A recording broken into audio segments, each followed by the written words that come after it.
We are in the third week of our current message series for the Lenten season, taking a look at the place healing has in the Christian life. In the first week, we uncovered three truths, perhaps three surprising truths about healing. First truth, we are, all of us, broken in various ways, and in various ways we live in a broken world, which means we are, all of us, in need of healing. Second truth, healing was core and critical to Jesus' ministry, message, and mission. Along with preaching and teaching, it's what he did. He came to bring healing to broken bodies, broken hearts, broken spirits, broken relationships, to the broken world, which means he came to bring healing to you and me. Third truth, as with all aspects of the Christian life, the reality of divine healing is shrouded in mystery. We really don't know how it works. There's certainly no formula to it. It requires faith if it's going to happen at all. Divine healing and faith go together. Last week we dug deeper into that first truth, looking at how having wounds is just a part of the human condition. Physical, emotional, relational, mental, spiritual wounds are simply a reality as a result of original sin and as a consequence of personal sin. Some of our wounds are shallow, others are deep. Some are old and familiar, others are fresh and raw. There are among us those who are struggling with a debilitating diagnosis or suffering from chronic pain. They are physically wounded. Others bear emotional wounds like anger or anxiety, spiritual wounds like doubt or despair, self-inflicted wounds, especially through our own selfishness. And then there are wounds that are imposed on us from loss or grief. There are wounds of the heart, and they're the deepest wounds of all. The question is not whether you have wounds in life. The question becomes, what do you do with the wounds you most certainly have? How do you handle them? Ultimately, there are two, and only two choices: relying on ourselves or relying on the Lord. Relying on ourselves, we can expect only limited success at best. Relying on the Lord holds unlimited possibilities. Jesus Christ came to renew and restore everything that's been broken. Elsewhere in Scripture, he says, "Behold, I come to make all things new again." He came to restore all things to their intended wholeness. That means he came to heal you and make you whole. But for that to happen, of course, we have to acknowledge our need for healing. And then there's another step. And that's what we're going to look at briefly today. It comes in a single, simple instruction that we read in the 17th chapter of Matthew's Gospel. Jesus took Peter, James, and John and led them up a high mountain by themselves. You know, in his public ministry, Jesus always had lots and lots of people around him. The crowds of curious celebrity seekers, his many, many friends and followers, dozens of disciples, and then there were the 12 apostles. And within the 12, Jesus had a special relationship with three: Peter, James, and John. Here, he takes them up a mountain to pray with him, and in prayer, they experience this wondrous event. He was transfigured before them. His face shone like the sun. His clothes became white as light. And behold, Moses and Elijah appeared to them, conversing with him. On the mountaintop, Jesus was transfigured. What does that mean? Well, we know that Jesus Christ was fully divine and fully human, but his divinity was hidden, except in this instance. His divinity shines through his humanity, appearing with the monumental Old Testament figures of Moses and Elijah, a scene dazzling and overwhelming for Peter, James, and John. He was still speaking when, behold, a bright cloud overshadowed them, and a voice from the cloud said, "This is my beloved Son, with whom I am well pleased. Listen to him." Listen to him. The Father affirms that Jesus is his beloved Son. This is, in fact, the second time in the Gospels the Father expresses his pleasure and delight in Jesus. The first time came in his baptism, before Jesus launched his public ministry. Now, towards the end of that ministry, in the shadow of the cross, the Father affirms his Son once again, here in front of his closest friends, giving them this incredibly simple instruction: listen to him. Matthew continues, "When the disciples heard this, they fell prostrate and were very much afraid. But Jesus came and touched them, saying, 'Rise and do not be afraid.' And when the disciples raised their eyes, they saw no one else but Jesus." It is a theophany, a kind of incredible open the heavens moment where the presence of God is palpable and powerful. And it comes to an end as quickly as it appears. It's a glimpse, but just a glimpse of eternity. Maybe you haven't exactly experienced a theophany, but perhaps you've had some special or even extraordinary moment, in a sense, your mountaintop experience. Sometimes, for some people, not for all, but for some people, sometimes God uses mountaintop events in our faith life. He uses them to strengthen us and encourage us in our faith.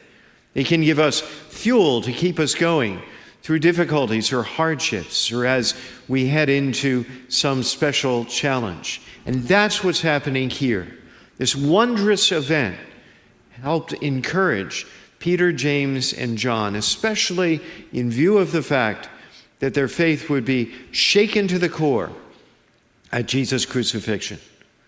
But eventually, mountaintop experiences, however powerful, come to an end.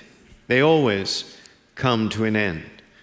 And as they were coming down the mountain, Jesus commanded them, "Do not tell this vision to anyone until the Son of Man has been raised from the dead." Over and over again, Jesus told his disciples that he was going to die, that he was going to the cross, and he was going to suffer and die, and then he would be raised from the dead. But they didn't listen. They never understood what he was talking about. Why? Because they had a preconceived notion of who Jesus was. They were looking for a political leader who would lead a revolt against the Roman oppressors. And that's who they thought Jesus was. So whenever he talked about his coming death and resurrection, they tuned out. They paid no attention whatsoever. Until Jesus rose from the dead on Easter Sunday, they couldn't understand his message or his mission. Anyway, the Transfiguration, which is what this event is called, is meant to show us the connection between Christ's humiliation and his glory. It foreshadows both his passion and his resurrection. Think about it. The transfiguration perfectly parallels the passion. In both, he invites Peter, James, and John to join him. In both, he climbs a mountain. In both, he's lifted up between two other men. But there are also remarkable contrasts. At the transfiguration, all is light. At the crucifixion, darkness covered the earth. At the transfiguration, Jesus' clothes become dazzling white, white as light. At the crucifixion, he is stripped. At the transfiguration, he is between two heroes. At the crucifixion, he is lifted up between two criminals. At the transfiguration, Jesus reveals his hidden glory. At the crucifixion, he is publicly humiliated. These parallel yet starkly contrasting events underscore two basic spiritual insights of our faith. First insight: God can use our wounds. God can use our wounds. They are not meaningless. Through the cross, Jesus won an incredible victory. Now, he is the name above every other name. One day, every knee will bow and every tongue confess Jesus Lord. The ultimate end of his woundedness is an incredible victory. The same can be true for us. Any wound, every wound that you experience is not the final word on who you are. The wounds you suffer don't have to define you. God's desire, God's plan for your wounds is to use them for your benefit. Now, please hear me. I am not saying that God causes your wounds. I am not saying that. I am saying that the infinite genius of God is that he can use your wounds for your benefit. Second insight: Jesus willingly lays down his life for us to take it up again. What does that mean? Well, if he didn't die, we couldn't live. If he wasn't wounded, we couldn't be healed. Jesus is the wounded healer, which is why we can reliably listen to him. It's always annoying, isn't it, to hear people who don't know what they're talking about talk. Their advice is largely useless, if not misleading, because it's not based in experience. You can listen to the Lord because he knows what he's talking about. He knows the truth of your wounds because he knows the truth of his wounds. He felt the mental anguish of knowing ahead of time just what and how he would suffer on the cross.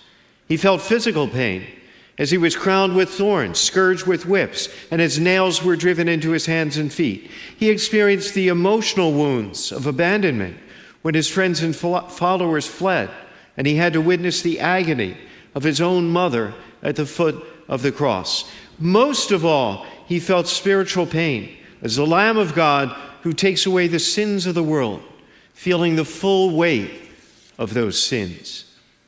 Jesus offers wisdom and direction because he experienced every hurt and heartache that we will ever feel.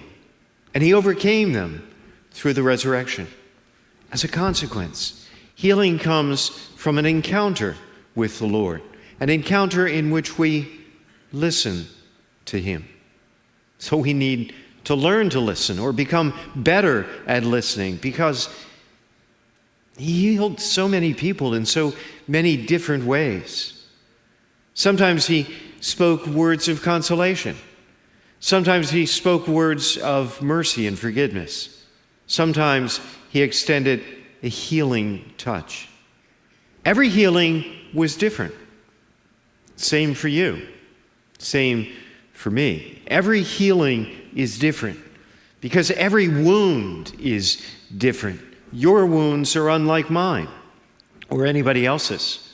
They developed under unique conditions and circumstances. So your healing will be entirely unique for you too. That's why real healing and wholeness comes in our relationship with the Lord. And if we're not listening and looking and learning, we could miss out on what he's doing entirely. You know, Jesus is not some anonymous impersonal force. He is not a good luck charm or a genie in the bottle. He is not an insurance policy or our court of last resort. He is a person. He is a person who is human and divine. As a man, he knows what you're going through. And as God, he can actually do something about it. Through the course of this series, we're offering different kinds of opportunities to experience healing each weekend. Today, after Mass, we're going to offer Eucharistic adoration right here in our main sanctuary at the altar.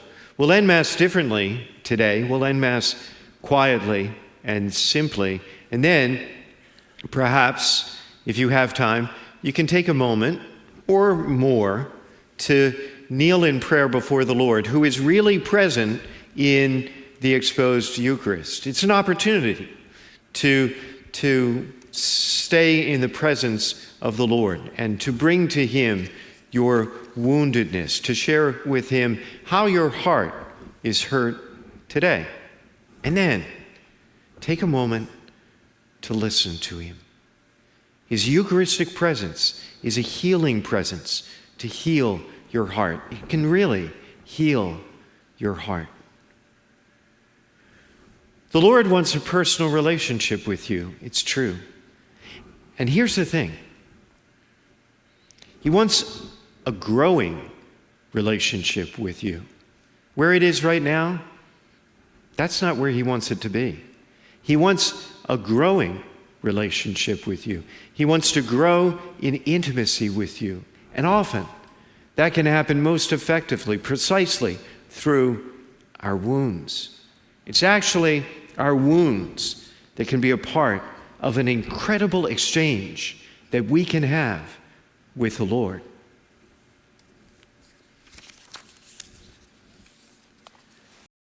Thanks for watching. Be sure you hit that subscribe button so that you don't miss a thing. You can be part of our mission to love God, love others, and make disciples by sharing this video.